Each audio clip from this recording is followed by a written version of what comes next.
ഈ ദരിദ്രയായ വിധവ എല്ലാവരെക്കാളും അധികം ഇട്ടിരിക്കുന്നു എന്ന് ഞാൻ സത്യമായി നിങ്ങളോട് പറയുന്നു. എല്ലാവരും തങ്ങളുടെ സമൃദ്ധിയിൽ നിന്നല്ലോ വഴിപാടിട്ടത്. ഇവളോ തൻ്റെ ഇല്ലായ്മയിൽ നിന്ന് തനിക്കുള്ള ഉപജീവനം ഒക്കെയും ഇട്ടിരിക്കുന്നു. ലൂക്കോസ് 21:3-4. ആരാണ് സമ്പന്നൻ? ധനികന്മാരെല്ലാം സമ്പന്നരാണോ? ധനം ഭൗതികമെങ്കിൽ സമ്പന്നത മനസ്സിന്റെ ഒരു ഭാവമാണ്. ധനം തീരെ കുറവെങ്കിലും ഉള്ളതിൽ നിന്ന് ഔദാര്യമായി കൊടുക്കുന്ന ദരിദ്രരുമുണ്ട്. എത്ര ധനമുണ്ടായിരുന്നാലും വളരെ പിശുക്കരായുള്ള ധാരാളം ധനവാന്മാരുമുണ്ട്. ഹൃദയം എത്രമാത്രം വിശാലമായിരിക്കുന്നു എന്നതാണ് സമ്പന്നതയുടെ അളവുകോൽ. ചിലർ പറയും, അവനുള്ളത് അത്രയും എനിക്കുണ്ടായിരുന്നെങ്കിൽ ഞാൻ എന്തെല്ലാം ചെയ്യുമായിരുന്നു എന്ന്.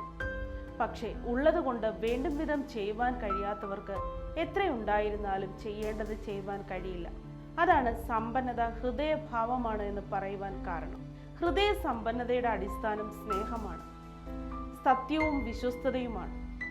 ഇവയൊന്നും ധനം കൊണ്ട് നേടുവാൻ കഴിയുന്നതല്ല. ജീവിതത്തിന്റെ ദൈവിക ഭാവമാണ് ഹൃദയ സമ്പന്നതയ്ക്ക് അടിസ്ഥാനമായ സ്നേഹത്തിന്റെയും സത്യത്തിന്റെയും ഇരിപ്പിടം. ആകയാൽ സ്വാർത്ഥത ഉപേക്ഷിച്ച് ദൈവസ്നേഹത്തോടെ വിശ്വസ്തരായി പ്രവർത്തിക്കുവാൻ നമുക്ക് സാധ്യമാകട്ടെ. അങ്ങനെ ഹൃദയവിശാലതയോടെ സമ്പന്നരായി ജീവിപ്പാൻ നമ്മെ തന്നെ സമർപ്പിക്കാം. ദൈവം നമ്മെ അനുഗ്രഹിക്കട്ടെ.